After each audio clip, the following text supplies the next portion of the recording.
Hello guys, जो कि अभी सबको पता है कि इस्लाम मखाचेव UFC 322 जीत चुका है और काफ़ी डोमिनेटिंग परफॉर्मेंस दी है उसने, जिसमें उसने JDM को पूरे 5 राउंड डोमिनेट करा।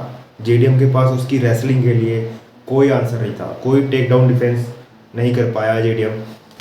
तो अब हम इस्लाम जो कि 322 जीत चुका है, अब फैंस के दिमाग में एक बहुत ही ज़्यादा इंटरेस्टिंग फाइट के लिए एक्साइटमेंट बढ़ गया है, जो कि Islam versus Ilia, double champ versus double champ.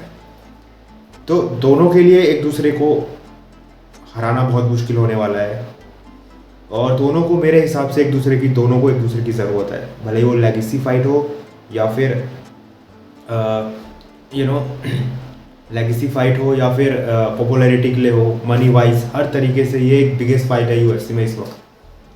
मेरे हिसाब से दोनों को एक दूसरे की ज़रूरत है। मेरे हिसाब से दोनों में से जो भी जीतेगा, वो कहावत है ना, विनर टेक्स इट ऑल, तो वो वाली बात है कि अगर इस्लाम जीतता है तो वो एक और विन स्ट्रिक तोड़ देगा जो कि इलिया की है, और अगर इलिया जीतता है तो Ilia will be a massive superstar in UFC। क्योंकि इस्लाम को हराना इस वक्त बहुत मुश्किल लग रहा है, क्योंकि उसने जिस तरीके से JDM को डोमिनेट करा, जिस तरीके से उसने चार्ल्स को डोमिनेट करा, जिस तरीके से उसने वॉल्कनेस्की को KO कर दिया, तो ये अनबीटेबल लग रहा है। और वहीं दूसरी तरफ इलिया भी अनबीटेबल लग रहा है, मगर मेरे हिसाब से इस्लाम के पास थोड़ा सा एज है, क्योंकि उसकी रेसलिंग ज़्यादा बेटर है। और मेरे हिसाब से अगर ये फाइट 170 में होती है तो ये इलिया के लिए बहुत मुश्किल होगा, क्योंकि इस्लाम 170 में बहुत ज़्यादा बेटर लग रहा है और इलिया के लिए ये थोड़ा मुश्किल हो सकता है। अगर ये फाइट 160 LBS में बनती है तो शायद दोनों के लिए 50-50 मेरे हिसाब से, बट 170 में इस्लाम भी अनबीटेबल, तो मेरे हिसाब से। अब हम रिकॉर्ड की बात कर ले, जिसमें हम सबको पता है कि इलिया अनडिफिटेड है, और वहीं दूसरी तरफ Islam Makhachev 28 wins with 1 loss चल रहा है। यहाँ तक कि मेरे हिसाब से इलिया जो है वो बहुत ही कैलकुलेटिव स्ट्राइकर है। मतलब यूजुअली वो खाली ऐसे ही पंचेस थ्रो नहीं करता है, बहुत कैलकुलेटिव थ्रो करता है।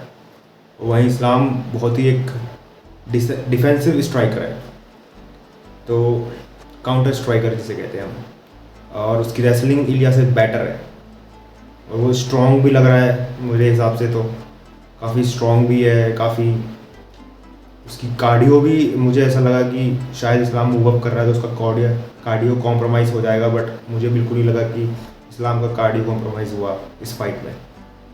तो आई थिंक बहुत सारे लोगों के हिसाब से इलिया इस फाइट को आराम से जीत जाएगा, नॉकआउट कर लेगा इस्लाम को, पर मुझे ऐसा नहीं लगता कि इस्लाम को नॉकआउट करना बहुत ज़्यादा आसान है, क्योंकि इलिया ने आज तक जिन भी फाइटर से लड़ा है वो थोड़े एग्रेसिव फाइटर्स हैं। जैसे चार्ल्स ओलिवेरा, और एक एग्जांपल दे रहा हूँ कि चार्ल्स ओलिवेरा एक ऐसा फाइटर है जो हमेशा आगे बढ़ता है, भले वो हर्ट हो या उसको चोट लगी हो या वो नॉकडाउन हो चुका हो, फिर भी वो आगे बढ़ता है। इलिया के लिए बहुत बड़ा प्लस पॉइंट था उस फाइट में, क्योंकि चार्ल्स कुछ भी हो जाए वो आगे ही बढ़ता है, वो रिस्क लेता है, इसीलिए वो one of the most exciting fighter है वो लाइट वेट में। तो वहीं दूसरी तरफ लोगों को लगता है कि इस्लाम के लिए इलिया कोई कंपटीशन है ही। मैक्सिमम लोगों को लगता है कि इस्लाम इस फाइट को बहुत ईजी पहले या दूसरे राउंड में जीत जाएगा। और बहुत सारे कमेंट्स ऐसे थे मैंने जो पढ़े, जिसमें लोग कह रहे हैं कि Ilia is no competition for Islam at 170। आपको क्या लगता है इस बारे में?